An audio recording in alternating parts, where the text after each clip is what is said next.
Hello and welcome to today's LOL Esports Roundup. We're going to cover one team roster move as well as the LPL and LCK games that occurred this morning and preview the LPL series that will take place tomorrow.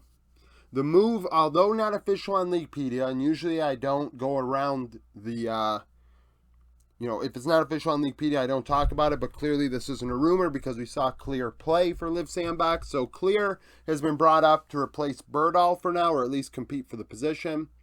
He had a 4.3 KDA, 8.7 CS per minute, 57.4 KP with DRX Challenger in spring and has signed with Sandbox. So two of the games of the 59 that are represented here are the two games from yesterday.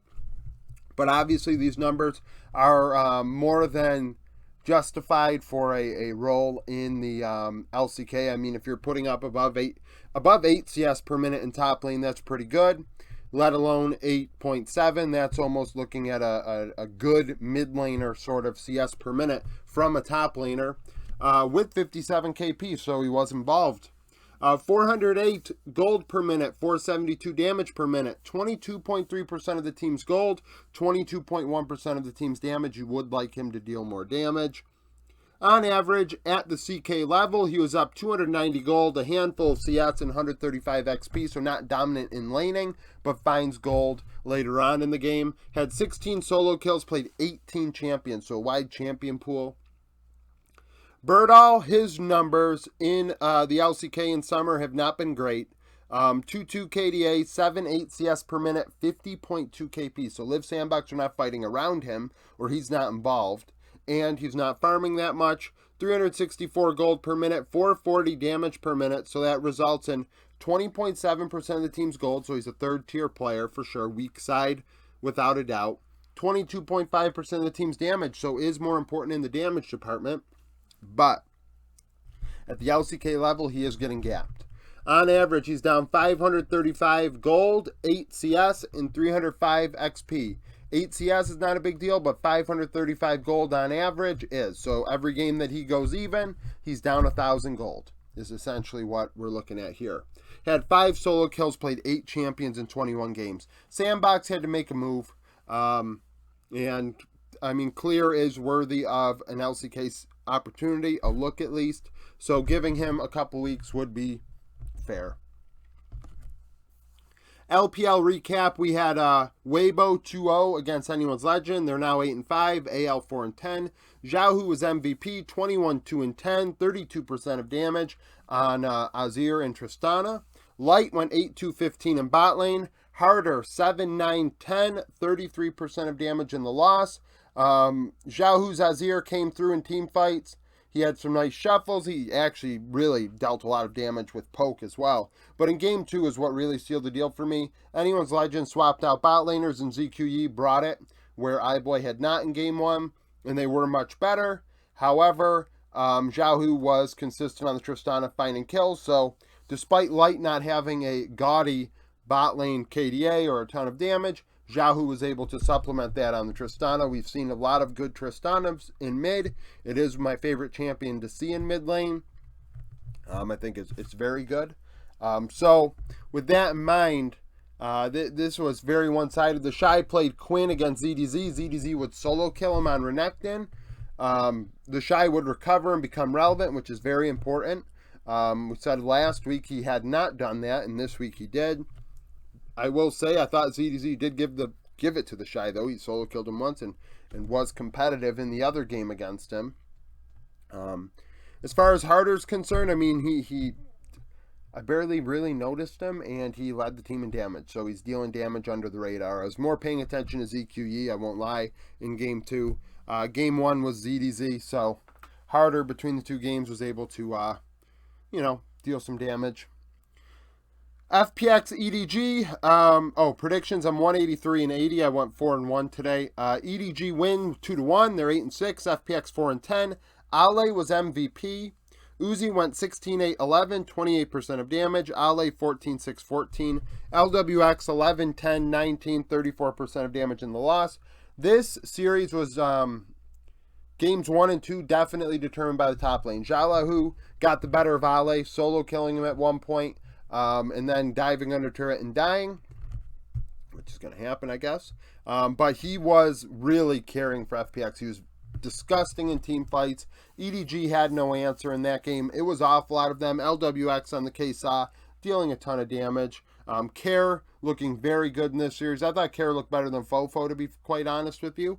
Care even on the Kiana in game 2 looked pretty nasty. FPX had a lead. And Ale brought the team back, which is why he gets MVP. In that one, it seemed like FPX was going to win 2-0, but Ale's Renekton in team fights in the mid-game was the difference. Once he got involved, the game just had a completely different feel. He and Uzi dealing a ton of damage, JJ dealing some CC, and EDG were able to find a way. And then in game 3, it was a back and forth affair once more. But Ale, once again, I believe on Renekton, a third game.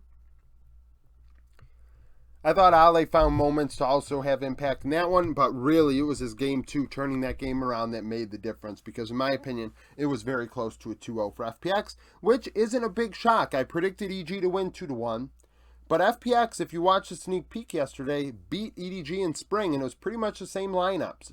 The only difference was bot laner for EDG. So that's the thing. Uzi did have a quadra in this one. Obviously, he dealt some damage because he led the team, but I felt like Ale was more of a difference maker. Lastly, we had a big upset. So IG win 2-1 against JDG. This is one of those JDG series that we know and love from last year. IG now 4-10, JDG 11-2. Cryan was my MVP, 12-6-23, 30% of damage. Wink 5-9-31 at support. Knight 12-12-16, 32% of damage in the loss. Cryan would solo kill Knight a couple times in this series. JDG won game 1, and then IG would win games 2 and 3, but IG were competitive in game 1 as well. It wasn't like it was a blowout by JDG. I'm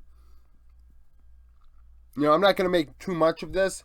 This is a situation where let's see how JDG play in their next series and figure it out. I'm not going to drop them from first in the power rankings because the second team, BLG, seems they can't beat JDG. So it's a tough situation. I think Missing looked like crap today at times, going in and just dying. One time on Rel really sticks out to me. Kanavi in game 1, very good on the Viego. I thought he was the carry in that one. Ruler as well on the Zaya, I think. But in games 2 and 3, it was IG.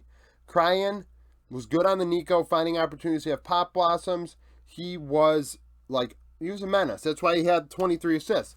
But I struggled really to pick MVP because in game 3, JDG had a lead.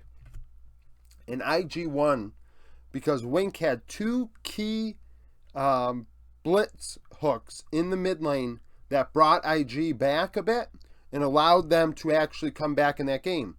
But when they got to an even game state, it was An who took over, dealing a ton of damage in team fights, out-dueling Ruler, and winning the game. So it was between those 3 for me, Cryan, Wink, and An. YSKM against 369. YSKM was scary. I mean, JDG had to respect him for sure. 369 rolled a 3 today. But at the same time, I didn't think them on an island affected the game quite as much as, how Cryan did in games 1 and 2 and 3 against Knight. But then also the bot lane of IG in game 3 coming back in that one. I mean, nobody would have been shocked if IG had lost that game and lost 2-1. They would have been like, oh, well, IG won a game. They're competitive, which is a nice thing to see, but they won. So, big shocker there. LCK, KT Bro. KT win 2-0 once more. They just played Bro a couple days ago. Bro now 2-1, 2-8, KT 9-1. BDD was MVP. He played Nico and Azir, I think. He played Azir in game 2. I think he played Nico in game 1. Either way, they were both facilitator champions, and that's why I ended up picking him, because I thought he was the creator of everything for them. Going in on the Nico, going in with pop blossoms, dealing a ton of damage. Maybe not getting the kills, but dealing the damage. Shuffles in game 2, very important. Aiming 12-3-12, 32% of damage. He would just dive in on KSA, deal a ton of damage once the fight had started and BDD had set him up. Cuz 3-1-19 in the jungle. Morgan 9-4-2, 33% of damage in the loss. His Jax game was very good. Maybe the best game out of anybody in this series. But he played solo dolo after that. He had a quadra kill, took his gold, and went to bot lane and said, "Squad, you do whatever you got to do. I am tunnel visioned on this lane." And in doing so, KT would win 2 team fights because Morgan and all the gold for bro were not in the fight. And because of that, they would lose that game. Simple as that. In game 2, Morgan played really well on the Renekton. But at the same time, you know, the team looked all over the place. KT shows up. They make things happen. Skarner gets some good ulties by Cuz. You know, it was a good game out of KT. I mean, it was slow. Don't get me wrong. I think it was one of those really slow bro games, if I recall. We had a slow game in HLE KDF as well. HLE are just a better bro at times. It kind of irks me the way Morgan did that. I'd be kind of, I mean, you know, the communication would be like, "Hey, Morgan, you're about to TP or what?" "Oh, no, I don't have it." "Oh, so you blew your TP to go back to lane. That's nice." Or he doesn't use it at all. Unfortunate. KDF, HLE win 2-0. They're 6-4. KDF 4-6. Viper 15-4-10, 32% of damage. Zeka was MVP, 12-4-18. Taeyun 10-9-17, 33% of damage in the loss. A similar situation with this sandbox deal. KDF swapped out supports. There was no information on it on Leaguepedia, so we'll talk about that tomorrow. Andil making his debut. June gets benched, but I don't know what's ever happened to Moham. Moham doesn't get a look again, which, I mean, maybe he doesn't deserve it. He's played a few games. Maybe not as many as I thought, though. Regardless, I thought the KDF bot lane was fine. Andil is definitely not the reason they lost, necessarily. Yeah, so game 1, HLE do very well. Zeka and Yone gets a ton of gold in the early game, and then Zeka does Zeka things, and Viper does Viper things. There was a team fight they lost where he dealt 10,000 damage and died on Kesa. Like, he was disgusting in game 1. Like, 12 kills. That's why he doesn't get MVP, really, because game 1, he was super, like, he was the carry. And Zeka did well in the early game. But game 2, KDF actually had a lead and threw, and Zeka and Kingen were the difference. Zeka bringing the team back. I mean, it was like a 5v2 at one point, and they were able to trade a couple kills. And then Zeka in team fights was able to find ways to bring the team back and win, frankly. Win in key moments, win to be able to take Elder just at the right moment, and shoot, I mean, that is what it is, right? That's all she wrote when you're able to get one kill right before Elder is spawning, even though you're down and you're against Soul. Your Nexus is almost exposed. Game went 44 minutes. It was one of them bangers. But, I mean, KDF are a young team. I don't know if Andil's older than June, but at the same time, they just became even more inexperienced. I don't really love that move. Luckily for them, Bro, Sandbox, Nongshim, and DRX all are awful. So KDF really are going to have to do very poorly over the last couple weeks here to not make playoffs. Because those 4 teams, you know, if you have 4 teams, I don't see beating anybody but themselves. So, I mean, I guess KDF are getting creative. LPL sneak peek for tomorrow. LNG, LGD. I did not put the power rankings up here. Let me look at my board. LNG are 6th. So, LNG are 6th in the power rankings, 9-4. Beat anyone's legend. LGD 2-11. Lost to EDG last week. LNG 1-2-0 in spring. Tarzan, Scout, and Hung went 16-3-58 in the win. 1,181 DPM. Half of the team's damage. Meteor, Haichao, Jin Zhao would go 3-23-7. So there's a bit of a diffy here. And they would get 793 DPM, so pretty much 400 less, and still half of the team's damage. So all roles, I mean, the 3 and the 2 here. We got these 3, which is jungle, mid, support, and then we have top 80 carry, affecting the team damage distribution the same, but LNG's players just dealing more. And then we have Nip and Rare Adam. Nip are 6-7, Rare Adam 4-9. Ninja in Pajamas lost to BLG last week. Rare Adam lost to Team Wii. When they played last time, Rare Adam would win 2-0. The only matchup that is the same is 80 carry. Asum went 7-5-16, 22% of damage. Fodic 11-6-11, 35% of damage in the loss. That series, Nip had swapped out top laners. That was the series where Rich actually played for Nip. But, you know, real bangers tomorrow. That's how it should be for a Monday. So that's it for the roundup. Thank you for watching. If you like the video, like it. Subscribe to the channel for daily League of Legends content. Follow me on Twitter, join the Discord, become a YouTube supporter, and hope to see you again tomorrow.